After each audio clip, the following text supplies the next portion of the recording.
Hello dear students, welcome to physics time. हम कर रहे हैं क्लास 11 की फिजिक्स चैप्टर वेक्टर अलजेब्रा। ठीक है, करीब सारा चैप्टर मैंने थ्योरी न्यूमेरिकल्स कंप्लीट करवा दिए थे। ये लास्ट वीडियो है मेरी तरफ से जिसमें कि मैं प्रूफ करवा रही हूँ ट्राइंगल की कुछ प्रॉपर्टीज, साइन लॉ और कोसाइन लॉ। ठीक है, जिसको हम वेक्टर्स के मेथड से सॉल्व कर सकते हैं। इस लॉ को हम यूज करेंगे अपने फिजिक्स के चैप्टर्स में, फोर्सेस या इक्विलिब्रियम ऑफ फोर्सेस के चैप्टर में। वहां पे इनकी बहुत ज़्यादा ज़रूरत पड़ेगी, इसलिए मैंने इसकी एक स्पेशल अलग से वीडियो बनाई है। ठीक है, इसके बाद ये मेरी तरफ से ये लास्ट वीडियो है, लेकिन जब आप मुझे अपने डाउट्स भेजोगे तो हम सिर्फ डाउट वीडियोस बनाएंगे अब। ठीक है, तो शुरू करते हैं टाइम ना वेस्ट करते हुए। पहले करवाती हूँ मैं आपको कोसाइन लॉ। ये कोसाइन लॉ है क्या?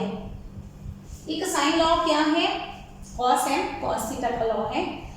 क्या लॉ है कि अगर आपको किसी भी ट्राइंगल में, तब वेक्टर्स की बात नहीं होगी, सिंपल लॉ समझा रही हूं। कौन सी ट्राइंगल है ये? जिसकी कोई साइड्स का आपस में कोई रिलेशन नहीं है, ना तो इसकी दो साइड बराबर है ना तीन साइड बराबर है, कुछ नहीं है। इसके ट्राइंगल को क्या बोलते हैं? स्केलिंग ट्राइंगल, है ना? मेरी प्रोनाउंसिएशन में भी रॉन्ग, स्केलिंग ट्राइंगल है जिसके आपस में साइड्स का कोई रिलेशन नहीं है। हम एक स्टैंडर्ड यूज करते हैं, ट्राइंगल का नाम ले लेते हैं PQR। अच्छा, साइड्स का नाम भी दे दें। एक साइड को नाम ले लिया A, एक को B, एक को C। ABC तीन साइड्स है। ठीक है, ट्राइंगल A के सामने जो एंगल है, ऑपोजिट एंगल है, उसको अल्फा, B के ऑपोजिट एंगल है बीटा, C के ऑपोजिट एंगल है गामा। ये स्टैंडर्ड नोटेशन है। ABC किसी को भी मान लो, जनरली A के ऑपोजिट अल्फा, B के ऑपोजिट बीटा, C के ऑपोजिट गामा।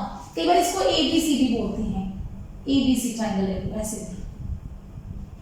ठीक है, ये ट्राइंगल का जनरल स्टैंडर्ड नोटेशन यही यूज करते हैं ज्यादातर। ठीक है, अल्फा बीटा गामा का कोई वैल्यू नहीं पता हमें ABC का। क्वेश्चन कोसाइन लॉ किसके लिए यूज होता है? अगर आपको तीनों साइड्स पता हैं तो आप तीनों एंगल निकाल सकते हो। अगर आपको तीन साइड्स पता हैं ट्राइंगल की तो आप तीनों एंगल्स निकाल सकते हैं। कैसे? फॉर्मूला है, मान लो आपको अल्फा चाहिए तो कॉस अल्फा का फॉर्मूला होता है, हम इसको ऐसे याद करेंगे। कॉस अल्फा, किन दो साइड्स के बीच में एंगल बना है? B और C के बीच में। B का स्क्वायर प्लस C का स्क्वायर माइनस सामने वाले का स्क्वायर डिवाइडेड बाय 2BC। ये फॉर्मूला होता है कॉस अल्फा का। ये हम अभी प्रूफ करेंगे आपके सामने। फॉर्मूला क्या है? अल्फा चाहिए, कॉस अल्फा। नेबर्स होते हैं, नेबर्स ग्वांडी, जब में ग्वांडी बोलते हैं उसको, आंटी ग्वांडी। अल्फा निकालना है, आंटी स्क्वायर ग्वांडी स्क्वायर, आंटी स्क्वायर ग्वांडी स्क्वायर प्लस माइनस सामने वाले का square minus A square divided by 2 आंटी ग्वांडी, दो आंटी ग्वांडी। ठीक है, चलो ऐसे अपनी तरफ से याद कर लें जैसे आपको इजी लगे। दोनों नेबर्स का स्क्वायर सम माइनस सामने वाले का square divided by 2 times neighbours, alpha के नेबर्स। ऐसे अगर मुझे कहीं कोई बीटा निकालो जी, कॉस बीटा, तो मैं कॉस बीटा के नेबर्स लूंगी A square C square minus B square, मतलब जो एंगल चाहिए सामने वाले साइड का माइनस करना है, बाकी सारा कुछ नहीं। ऐसे अगर मुझे कोई कहे दे कॉस गामा निकालो, आंटी ग्वांडी AB, A square B square minus C square divided by 2A, ये आंसर होता है। ये है हमारा कोसाइन लॉ कि हाँ, अगर आपको तीन साइड्स पता है you can determine all the three angles between sides. ठीक है, प्रूफ करते हैं। हम इसके लिए प्रूफ करेंगे, ऐसे शुरू करेंगे, हम वही ट्राइंगल बनाएंगे। ये आपका A वेक्टर है, वेक्टर की हेल्प लेंगे हम। B वेक्टर है और C वेक्टर है। इनको साइक्लिक ऑर्डर में ले लो, साइक्लिक ऑर्डर में, मतलब ये A था, A वेक्टर स्मॉल लेना चाहिए मुझे, गलत ले लिए मैंने, क्योंकि ABC कैपिटल तो कॉर्नर्स हैं, एजेस हैं, ये C। ठीक है, अब क्या है? पॉलीगॉन लॉ याद है? कुछ हेड टेल मेथड याद है? तीन वेक्टर्स, रिजल्टेंट क्या होगा? पहले का हेड आया, दूसरे की टेल आ गई, दूसरे का हेड आया, तीसरे की टेल आ गई। यहाँ पे, और ये तीसरे का हेड आया है ना, ये तीसरे का हेड है। ये गलत बना दिया ना, बीच में मत लगाओ, उस साइड पे लगाओ। आपने यही तरीका सीखा है ना, ऐसे बीच में भी लगा दे, गलत नहीं होता वेक्टर। अब फाइनल रिजल्टेंट क्या आएगा, पहले के हेड से लास्ट का टेल, पॉलीगॉन लॉ याद करो। 3 वेक्टर साइक्लिक ऑर्डर में आ गए तो पहले का हेड, पहले के टेल भी यही है, tail of first to head of last, last का हेड भी यही है, सेम पॉइंट पे आ गए, सेम पॉइंट पे 2 वेक्टर, यही स्टार्टिंग है, यही एंड है, तो 0 वेक्टर ना हुआ, जहां से स्टार्ट हुआ वहीं से एंड हो गया, तो वो 0 वेक्टर बन गया, तो ये हमारा आ गया 0 वेक्टर।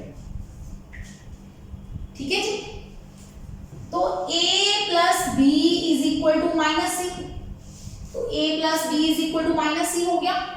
ठीक है, स्क्वायर कर दो, a प्लस बी, या ऐसे कर दो, स्क्वायर ना करो, dot product a plus B क्या होगा, minus C dot minus C, a plus B dot a plus B, A square plus a dot बी, नहीं आता, ऐसे नहीं आता, ऐसे कर लो, पूरा कर लो, a dot a dot b dot a, b dot b, है ना, equal to, minus minus plus हो जाएंगे, ये तो मल्टीप्लिकेशन सिंपल ही है, minus minus plus, c dot c, clear है।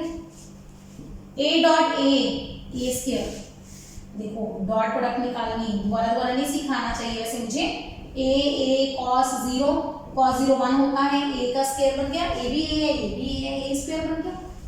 a डॉट b, ab के बीच में कौन एंगल है, ab के बीच में ये एंगल है, ये एंगल कितना है, गामा। क्या ये गामा है, क्या मैंने ठीक लिखा है, नहीं।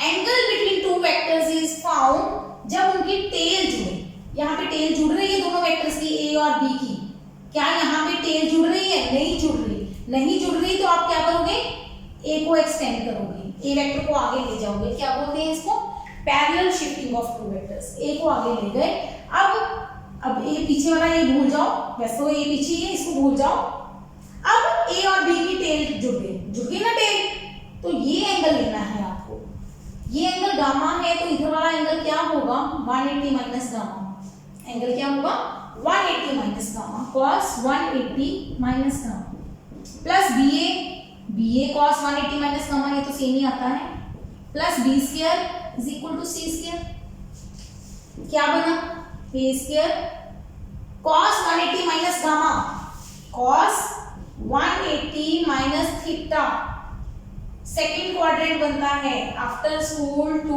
कॉलेज, सेकेंड क्वाड्रेंट में साइन पॉजिटिव होता है, कॉस नेगेटिव होता है, माइनस कॉस थीटा होता है, याद करो, minus A B cos theta, ये भी minus A B cos theta, plus B square equal to C square, A square plus B square, C square को मैं इधर ले आई, 2ab cos थीटा उधर चला गया, ये स्टेप समझ आ गया, थीटा नहीं था, थीटा नहीं था, सब जगह गामा था। अच्छा, कहीं ना स्टूडेंट्स को ये गामा नहीं पता होता, ये आर लग रहा है उनको, ये आर नहीं है, ये गामा है, gamma, alpha beta gamma, gamma छोटे आर, मतलब जो बच्चे ऐसे, वैसे हम आर ऐसे डालते हैं, अब ऐसे डालते हैं ना, पहले आर ऐसे भी डालते होते थे, तो ये गामा है, गामा का थोड़ा सा ध्यान रखना, ठीक है। तो यहाँ पे cos गामा क्या आ गया, a square plus b square minus c square by 2ab, हो गया प्रूफ, हो गया ना प्रूफ। अच्छा, मैंने एक और काम करती हूँ, मुझे अल्फा चाहिए था, cos अल्फा, अल्फा किन के बीच में एंगल था, a और b और c के बीच में, मतलब हमें स्टार्टिंग में क्या करना चाहिए, b और c इधर, a उधर ले जाए, ठीक है। जो भी कोसाइन चाहिए हो, जो भी कोसाइन चाहिए, अल्फा चाहिए, अगर आपका अल्फा ये एंगल है, तो अल्फा किसके बीच में, b और c के बीच में, तो b और c को इकट्ठा रखो, a को दूसरी तरफ ले जाओ, ठीक है, कर लोगे, ये समझ आ गया, this is cosine law of triangles, ठीक है, हो गया नोट, मजा आया, इजी था। इसी के साथ मैं आपको करवाती हूं अब sine law, sine law, same diagram, same सब कुछ, सेम चल लॉ क्या है, वही लॉ है, ए बी सी तीन साइड्स हैं, अल्फा बीटा गामा तीन एंगल्स हैं। तो साइन लॉ की स्टेटमेंट क्या है, a upon sine alpha is equal to b upon sine beta is equal to c upon sine gamma. ये बराबर होते हैं हर ट्रायंगल में, स्केलिंग ट्रायंगल किसी भी एंगल्स हो, तो ये रेशियो हमेशा क्या होगी, बराबर। Always this side ratio will be equal. Start करें सॉल्व करना। तो ये हमारा a, ये हमारा b, ये हमारा c, सेम स्टार्ट करेंगे। a cross b cross a plus b plus c is equal to 0 vector. हम ये रेशियो बराबर लेके आएंगे कैसे, अल्फा बीटा गामा तीनों एंगल चाहिए हमें। आप क्या करो, cross product by C vector कर दो, यानी कि a plus B plus C cross c is equal to 0 cross c। रट्टा नहीं है, b से क्रॉस कर दो, a से कर दो, जिस मर्जी से कर दो, cross product by a vector, दोनों को a से क्रॉस करो। बहुत इंपॉर्टेंट जो चीज नोट करने वाली है, बहुत इंपॉर्टेंट जो चीज नोट करने वाली है, पीछे क्रॉस किया है तो दोनों तरफ पीछे क्रॉस होना चाहिए, आगे करोगे तो दोनों तरफ आगे कर देना, ठीक है। करो क्रॉस ब्रैकेट। अब यहाँ पे लग जाएगी राजी डिस्ट्रीब्यूटिव प्रॉपर्टी कि डिस्ट्रीब्यूट कर दिया सी को। ऑर्डर ध्यान रखना है, क्रॉस प्रोडक्ट में आगे पीछे नहीं कर सकते, पीछे है सी तो सब जगह पीछे ही लगाना है, उल्टा नहीं कर सकते। 0 क्रॉस सी 0 वेक्टर। इधर भी करते जाए साथ साथ, आपको b से चाहिए b से कर दो, c से चाहिए c से कर दो, a से चाहिए a से कर दो, 2 से करनी पड़ेगी, बस ये है 2 से करनी पड़ेगी। और वेक्टर ध्यान रखना, नॉर्मली बहुत लोग यहाँ पे 0 स्केलर लगा देते हैं, 0 स्केलर नहीं, यहाँ पे वेक्टर को मल्टीप्लाई कर रहे हो क्रॉस तो वेक्टर आंसर आएगा, वो अलग बात है, उस वेक्टर को हम बाद में छोड़ देंगे, ठीक है, बाद में हम इसको कर देंगे। अच्छा c cross c, same vectors की क्रॉस प्रोडक्ट अगर आपको चाहिए तो a साइन एंगल 0 होता है, n क्या 0 मतलब 0 वेक्टर बन जाएगा। तो ये हमारा 0 वेक्टर नाम हो गया जी, बिल्कुल हो गया।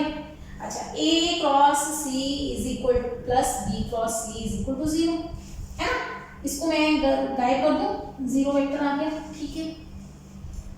तो a cross c is equal to minus b cross c, ये भी ठीक है। इसकी डायरेक्शन, अब इसका वेक्टर निकालते हैं, a क्रॉस c क्या होगा, a c साइन, a और c का साइन। मुझे चाहिए a और c में एंगल, कौन सा एंगल है a और c में, बीटा। नहीं, को साइन लॉ में भी समझाया, इनका हेड और टेल जुड़ रहा है, c का हेड है a का टेल है, टेल नहीं जुड़ रहा तो एंगल नहीं निकालेंगे, इसको प्रोड्यूस करेंगे। अब ये एंगल a और c में आएगा, देखो ध्यान से, c को प्रोड्यूस किया, a तो है ही है, यहाँ पे टेल जुड़ गई, प्रोड्यूस करने से टेल जुड़ी है, मैं इसको मिटा दूं, c को प्रोड्यूस किया, c को बढ़ाया आगे, क्या किया, पैरेलल शिफ्टिंग की c की।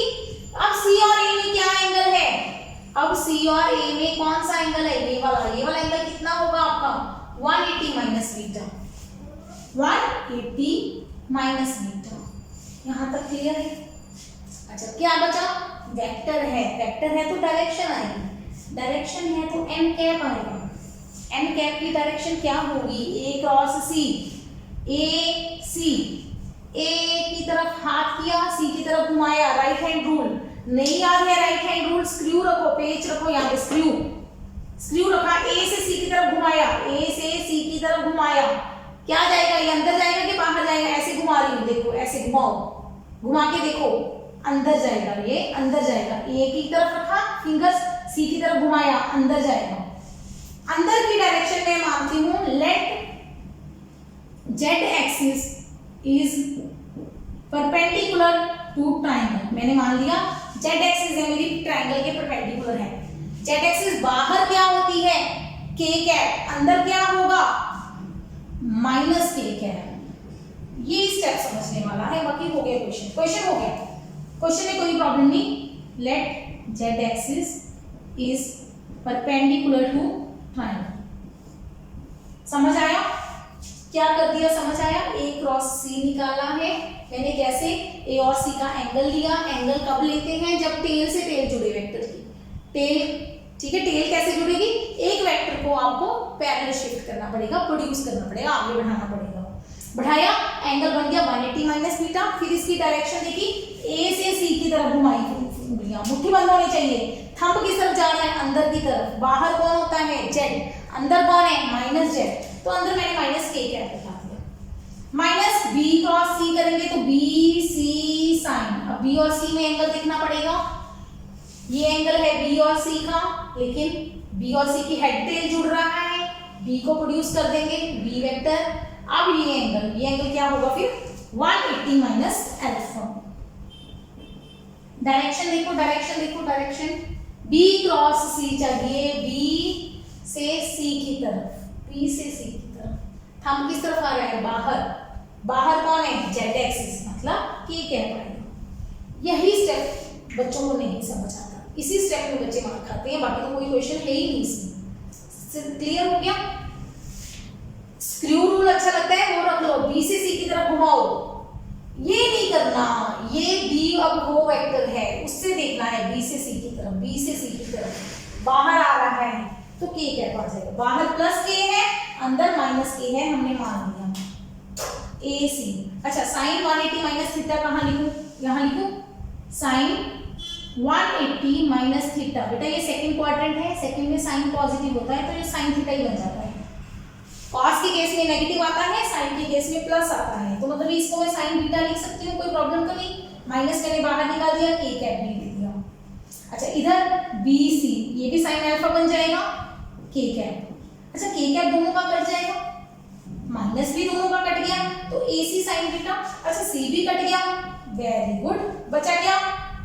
साइन अल्फा को नीचे ले आओ, बी साइन बीटा को उधर ले जाओ। आ गया समझ? आ गया समझ? कॉम्पिटिटिव में तो हम सिर्फ फॉर्मूला यूज करेंगे कॉम्पिटिटिव में, ठीक है, या आगे कॉन्सेप्ट आएंगे। हाँ, कभी कभी बोर्ड लेवल में स्कूल में टीचर्स पूछ सकते हैं आपसे साइन अल्फा प्रूफ करो with the help of vectors, ठीक है? समझ आया? अच्छा, इसको भी सॉल्व कर दें। a plus A 0, b plus B cross A C cross A. मैं जल्दी से सॉल्व करूं, देखो B A sine angle B और ए के बीच में। अब ये बी है, ये ए है, ए इधर जा रहा है, इसको प्रोड्यूस करेंगे, ए है, तो एंगल क्या बना? 180 माइनस गामा। अच्छा, सी क्रॉस ए, सी और A angle 180 minus beta, C A sine 180 minus beta. क्या बचा?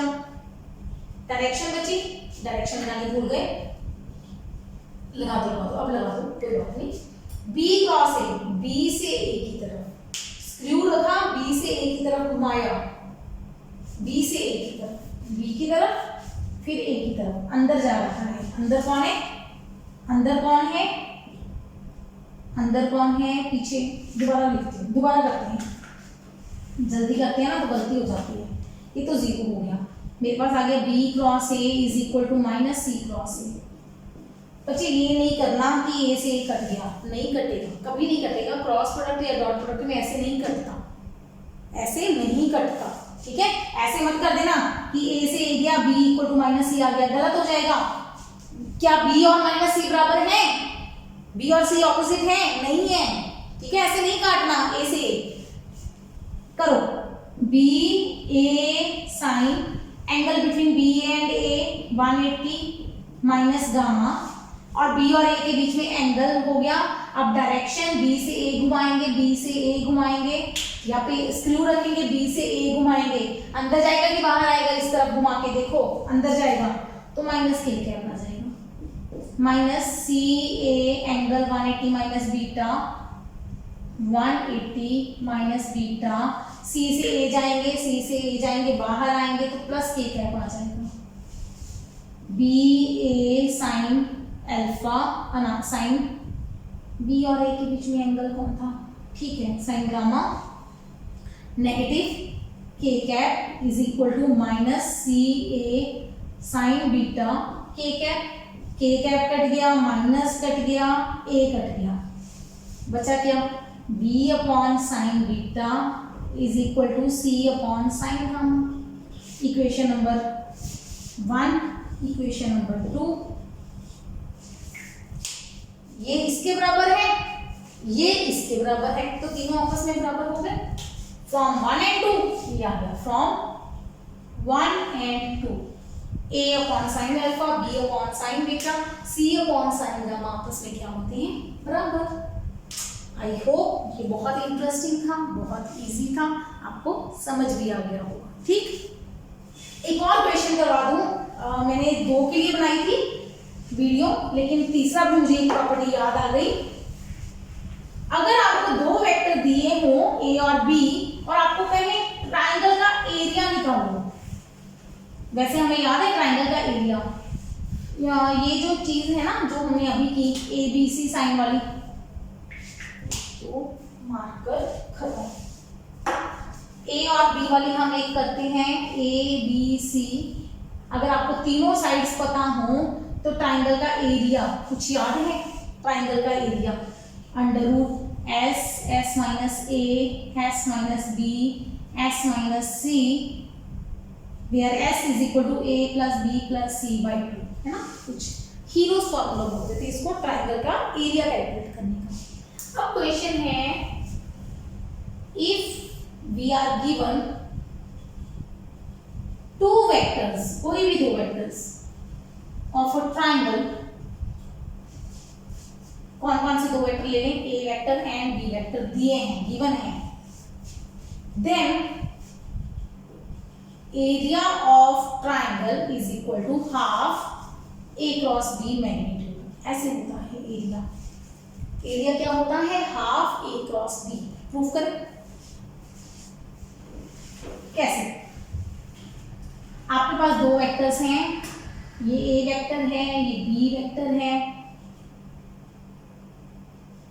बी वेक्टर, ये ए वेक्टर, ए और बी 2 वेक्टर्स हैं। आपको कहा है इस ट्राइंगल का एरिया निकालो। 2 वेक्टर्स को मिला के तीसरी ट्राइंगल है, ध्यान रखो। तो वेक्टर की मैग्नीट्यूड मतलब डायरेक्शन कोई भी हो सकती है, डायरेक्शन जैसे भी ले लो। 2 वेक्टर्स दिए हैं तो एरिया कैसे निकालेंगे? अच्छा, नॉर्मली इस ट्राइंगल का एरिया क्या होगा, हाफ एरिया का formula half base into altitude, यही होता है ना एरिया का, हाफ बेस इनटू एल्टीट्यूड, याद है।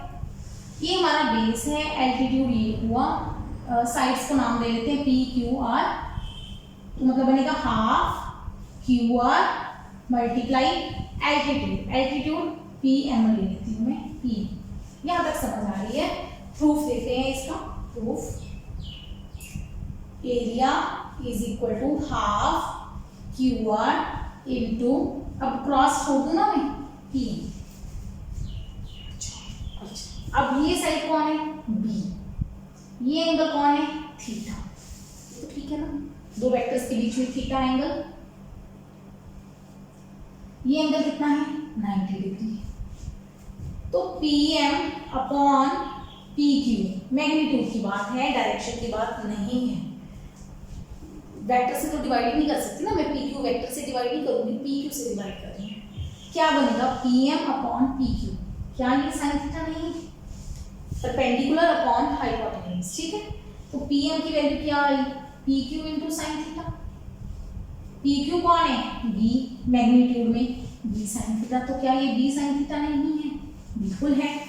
तो बना half Q R A B sine theta, बन गया।